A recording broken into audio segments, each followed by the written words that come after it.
আজ বৃহস্পতিবার। আজকে আমার লাঞ্চ থালিতে রয়েছে ভাত, কাঁচা লঙ্কা, ধনেপাতা বাটা। আমি মিক্সিতে ধনেপাতা ভালো করে ধুয়ে নিয়েছি, রসুন, কাঁচা লঙ্কা, নুন, চিনি দিয়ে পেস্ট করে নিয়েছি। তারপর কড়াইয়ে সর্ষের তেলে নেড়ে নিয়েছি। আর করেছি পেঁয়াজ কলি, আলু, বেগুন দিয়ে তরকারি। আর রয়েছে মসুর ডাল, আর ডালের সাথে খাওয়ার জন্য রয়েছে বেগুন মশলা, যেটা আমি পেঁয়াজ কুচি, জিরের গুঁড়ো, ধনের গুঁড়ো দিয়ে মাখা মাখা করেছি। আর রয়েছে দই চিকেন। প্রথমে আমি চিকেনটাকে ভালো করে ধুয়ে গোলমরিচ গুঁড়ো আর দই দিয়ে ভালো করে মেখে রেখে দিয়েছিলাম আধ ঘন্টা। তারপর কড়াইয়ে তেলে আলুটা ভেজে চিকেনটা একটু তেলে নেড়ে নিয়েছি। তারপর পেঁয়াজ, আদা, রসুন, এলাচ ভালো করে মিক্সিতে পেস্ট করে নিয়েছি, সেটা দিয়ে ভালো করে কষিয়ে নিয়েছি।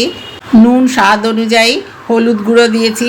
তারপর দই থেকে যে জল বার হয় তাতেই মাংস কষা হয়ে যায়, আলাদা করে আর জল দিতে হয়নি। নামানোর আগে কসুরি মেথি দিয়ে নামিয়েছি। এরমই ছিল আজকে আমার বৃহস্পতিবারের লাঞ্চ থালি। তোমাদের এই লাঞ্চ থালিটা ভালো লাগলে একটা লাইক করে দিও। Thanks for watching.